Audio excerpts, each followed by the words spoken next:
Good evening, everybody. Welcome to FDP Day 5. Today, we have a wonderful resource person with us. She is none other than Roshni Prabhakaran. She is an assistant professor from Malabar Christian College, Calicut. She joined in 2014 and is currently pursuing research in film studies. She is a FLAIR member recognized by the Government of Kerala and has numerous publications to her credit. In a personal way, she was my colleague at Malabar Christian College. I'm sure she will go places soon. So thank you, Roshni. Over to you, Roshni. Thank you so much, sir. Okay, so today my presentation is on audience response systems. So as Preman sir has already told me, the participants are already familiar with the response system available. But I would like to introduce two new response systems which they can really practice in their respective colleges, which are very popular in the higher education system. So can I share screen? Yes, you can. Yeah.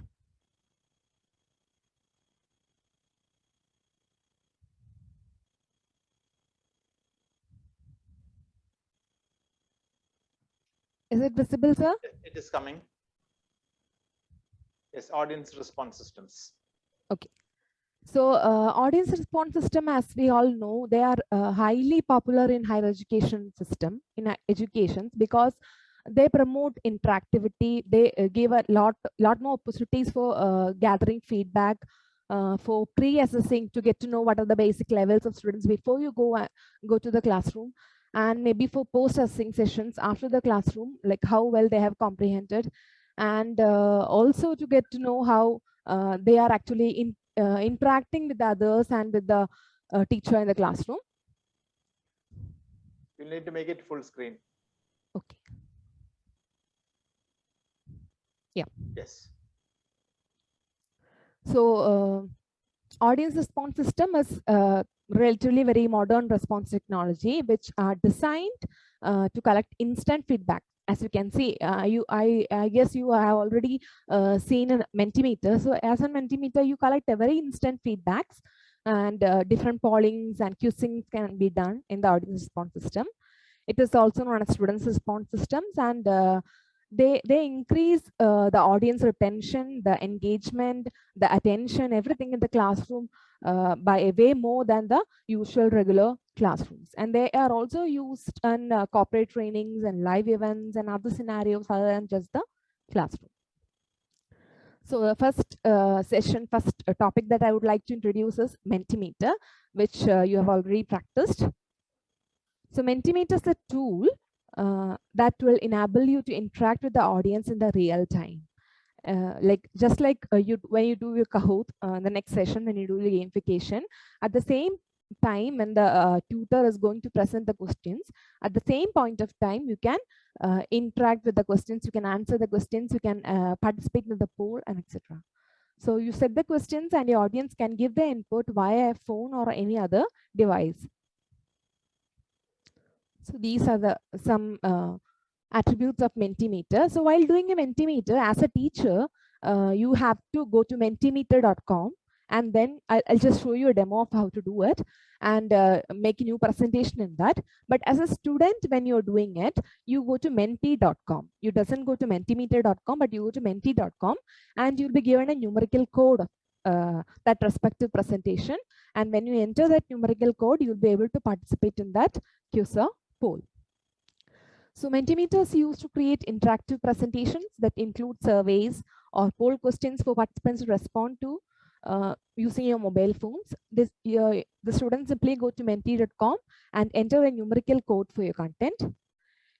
As with the teachers, it helps teachers to interact with the classroom, to engage the students, to increase the discussion in the classroom, and to understand the knowledge and the comprehension in the classroom. And the results can be seen as real-time graphs, can be shown as bars, can be shown as pie diagrams, etc.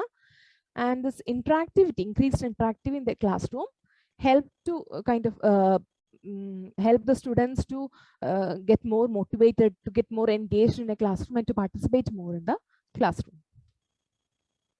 So how do you create this poll? As I told you earlier, you go to mentimeter.com in your device, the teachers, and you register yourself as a user, then I'll just show you that slide. This is how, when you register yourself as a user, you will come to this particular section. And then when you go to new presentations, you can see a lot of choices out there. There's just not maybe you don't have really 1 or 2 or 3 segments of how to do a questions, but you have innumerable kind of choices of how to frame your questions, how to present that to the students, how to get their opinions, etc. And the students can access the same code by using the numerical code in www.menti.com. To show you a demo of it.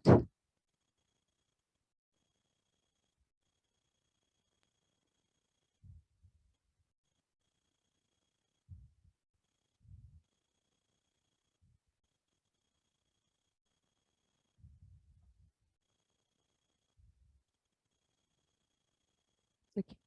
So this is the page that you'll go to after you log in as a user. And when you go to the new presentation, you can give some random name, and then see, as a free user, you can create maybe 3 to 4 slides. To do more slides or to do get more options when you use Mentimeter, you have to use a paid version.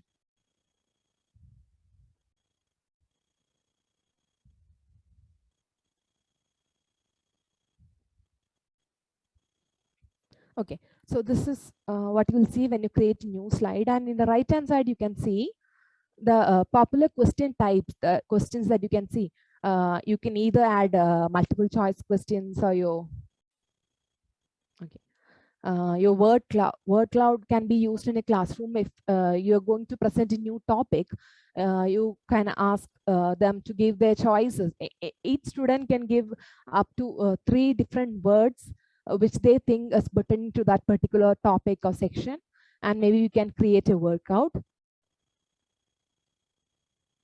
Then you can have open-ended questions. Open-ended questions are really useful.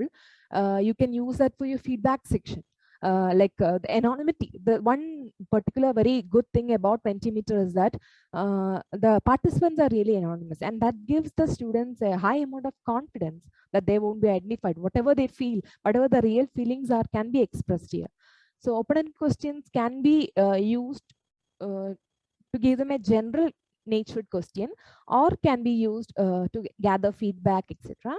Then you have questions like different scaling, ranking, then general question and answers, and then quizzes can be conducted, and slides can be arranged. And there is also a method in which you can see the answers. See, this is a small presentation that I have made for this particular FDP.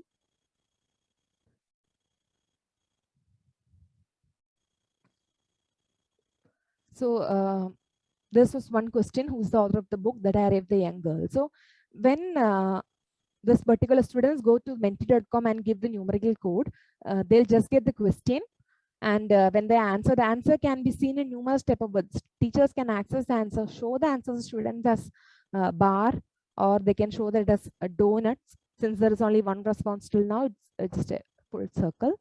Then pie diagrams or even dots. So all these options are available even in the free version. And this is how I did my word cloud regarding gender, and these are some terms that came up, and different words can be gathered and you may create a word cloud of your own. And this is an example of quizzing. Quizzing can also be known as bar diagrams or other things as we've seen now. And this is an example of open-ended questions. So I haven't actually made my students participate in this. So if they are participated, you could see different answers like.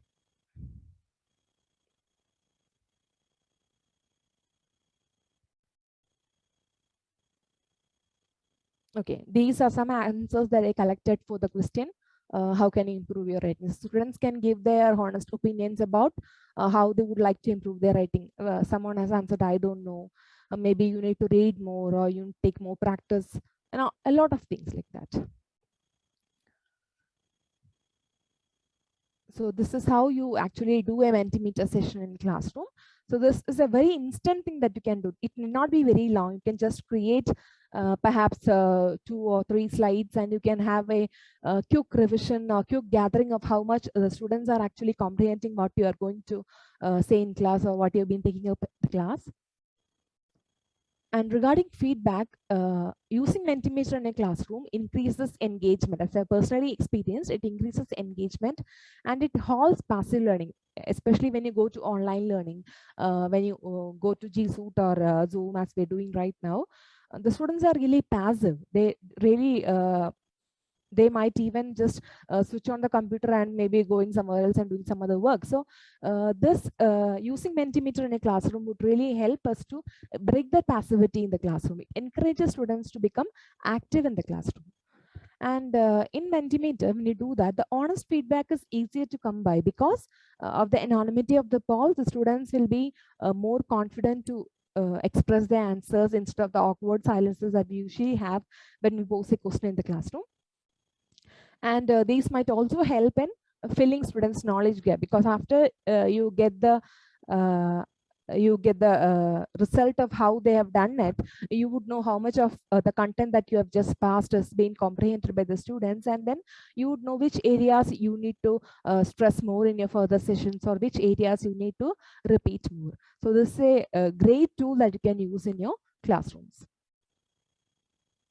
And when you go to look at the advantages and disadvantages of Mentimeter, using Mentimeter, you can create, as we have already seen, you can create different types of polls. You can have multiple choice questions, image questions, word clouds, quizzes, etc. And the anonymity allows students to contribute because there's no one out there to judge them. They are in a very non-judgmental environment. And this is a very easy app. This can be used by any person. You don't really need to have a thorough knowledge of the computer and the system to use this. And it gives you real-time feedback, on the spot feedback. And also in Mentimeter, if you have less than 2,000 students in the classroom, it's like you can up to 2,000, you need not have the beta version of Mentimeter. You can have unlimited numbers of folks.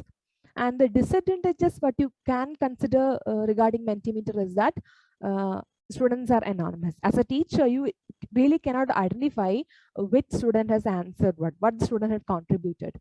And you would be a bit of challenged if there is no net connection. The students need to have a proper and stable net connectivity in order to respond to the Mentimeter polls. If you don't have a stable net connection, then maybe you cannot articulate the polls properly.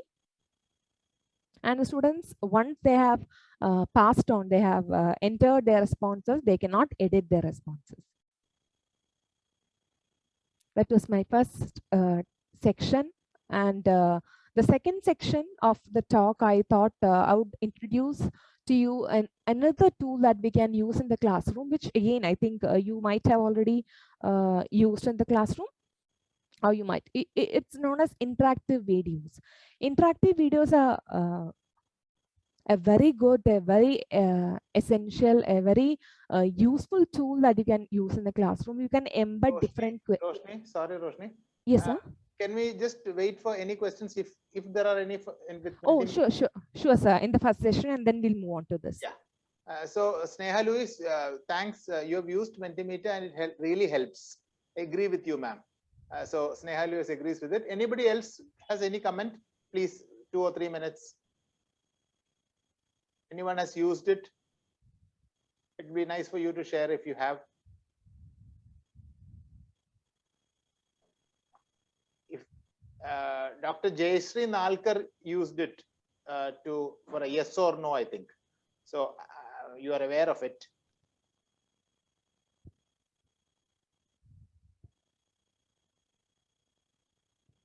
Yes. You could share your experience with Mentimeter. Yes. Neetu, I think you can see the chat. Neetu, yes, sir. I can. Yeah, the kids especially enjoy the word cloud. They do really. And they see their own words entering in the screen. They see their own word clouds being made on the screen. Really gives a promising response in the classroom. That's really crowd puller. Yeah. So teachers, you must try to practice this. I think it will be easy since Mentimeter has three, three free options, I think. Four slides can be created, sir. Yeah, 4 slides can be, and that's more than enough. It's a great revision tool. Like if you want to revise what you have already done in the previous session, it's a great revision tool, and students will actively engage in the revision, unlike the other verbal kind of questions that we usually pose. Yeah, Sneha says it breaks the ice. Yeah, a warmer. It will be a very good warmer type for your classroom, and it's easy to do. I think that's all, Roshni. So okay, next please. So I'll move on down to interactive videos. So as I was telling you, interactive videos is again a great tool that you can use in a classroom. It's also again, that is another easy tool that you can use in your classroom. It doesn't require so much about the knowledge of computers and different apps and things, but that's a very simple kind of video that you can make, and there are innumerable number of softwares that will help you to create interactive videos. And you can include, you can embed different questions like MCQs, again, fill in the blanks, quizzes, even games. You can include games in the interactive video. So that will increase the audience engagement, that will increase the participation. Because what happens when you share a video in the classroom is that, because in the online mode of education, sharing videos and using videos as a teaching tool is something that you cannot replace. You need to have, you need to rely on these kind of different videos to help you with your sessions. And one thing that really bothers me as a teacher is that even if I share a video, I don't know how many of my students would have seen this, or if they have seen this, I don't know how many of them are actively viewed this. I mean, they would have just simply gone through the video or just played it throughout, but they wouldn't have actively engaged in it. And using interactive video helps me understand that, okay, these many students have actively seen the video, these many have participated in the different questions and quizzes being posed. So that is a kind of reassurance for me as a teacher when I use interactive videos in my classroom. So yeah, so usually when you use a video in a classroom, you call that as the black box approach. And what happens in a black box approach is that the faculty distributes the link of the video to the students. You might resort a YouTube video, or you might upload your own video. So it distributes the video to the students, and the students watch the video, and the faculty refers to the video in the classroom without actually knowing the students if they have watched the video, and if they have watched it, how many of them have actually understood anything of that, you don't really know. So these things are really a challenge for you in the classroom when you refer to videos and you use videos as a tool in your classroom. But when you use interactive videos, your classroom approach changed to a transparent approach. That is, the faculty distributes the link or the video, upload the video to the students watch the video, and when they watch the video, the students answer the questions in the video. So embedding questions, embedding videos, embedding images, posters help them answer and understand the particulars that you're trying to state using the video quite well. Then faculty can review the answers, can see how many of students have answered it properly. And the faculty can also refer to the video in the classroom and address the students' pitfall in the classroom. So when you use an interactive video, it gives opportunities for students to actively participate in the video lecture by responding to question and discussion prompts. As I already told you, the students, I'm quite sure that they are really listening to the video, because without listening to the video, they'll not be able to answer the questions. And if they wouldn't have answered the question correctly, they would have to start from the very first part of the video. So they would actively participate in the video lecture, and they would participate, as a result of it, they would also participate in the discussion part. Then you will have a robust analytics about how the students have actually viewed it, how their viewing time goes, how much time they have used to see the complete video and all that. Then the ability for students to rate the video and for the faculty to incorporate the results into the teaching, and the opportunities for students to comment and generate discussion around the content and concepts viewed. So, and how a student interact with the video is that when a student is watching a video, a question. As I told you, it can be a question, it can be a poster or an image or a quiz or whatever. It comes to the it comes on the screen. It pauses the video and comes on the screen. The questions can be MCQ, true or false, fill in the blanks, or whatever. And the students, after getting the question, as the video stops, they'll be forced to answer the question, and they'll respond appropriately according to the nature of the question. And after the student answers the question correctly, the video resumes.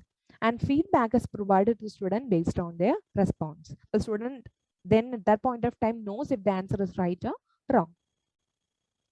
And these are some different softwares that will help you to create interactive videos: H5P, Zaption, Educanon, Edpuzzle, Exaltive. As for me, I personally use H5P, but you have other options also like that.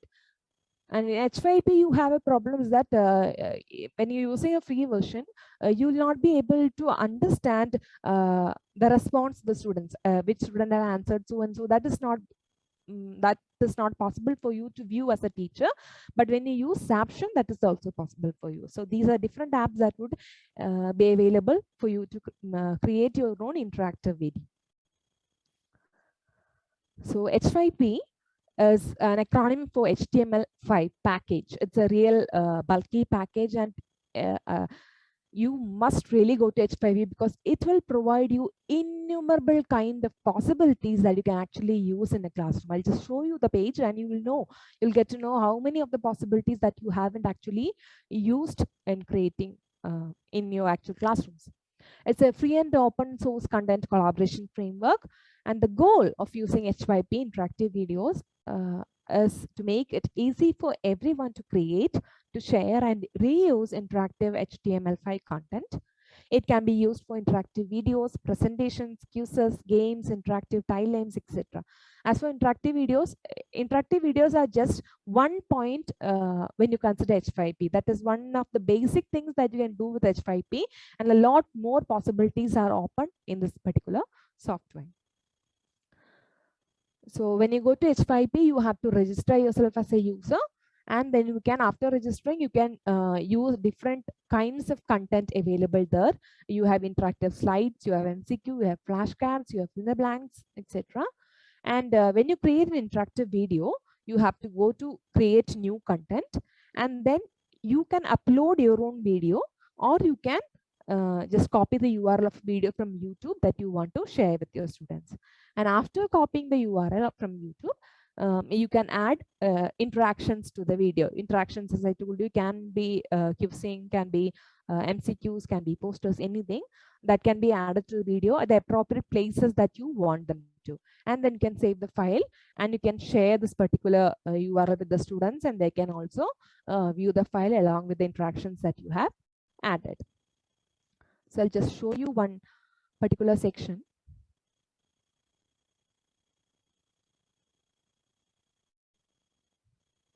So this is one interaction that they already have in their website, which I think it's quite small, so I can play that in a classroom. Thing is necessary. You can select that page, and you can select the kind of questions. See, here you have the type of questions. You can add image questions. You can add different links to other sources or sites to the video. You can add statements or multiple choice questions, or true or false questions, fill in the blanks, crossroads, and different kind of questions can be added to the video. You can embed, you can add the different kind of interactions to the video, and then in the summary task, you can finally save it, and you have your H5P interactive video ready.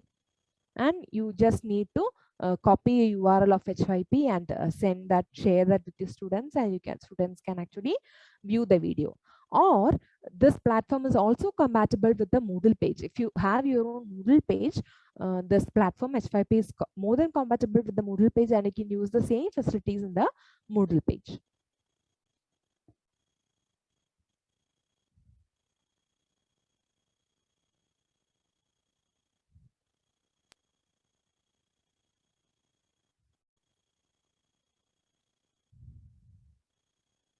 Okay. Is the slides visible, sir? No, it's blank. Okay. H5P. H5P. Wait a minute.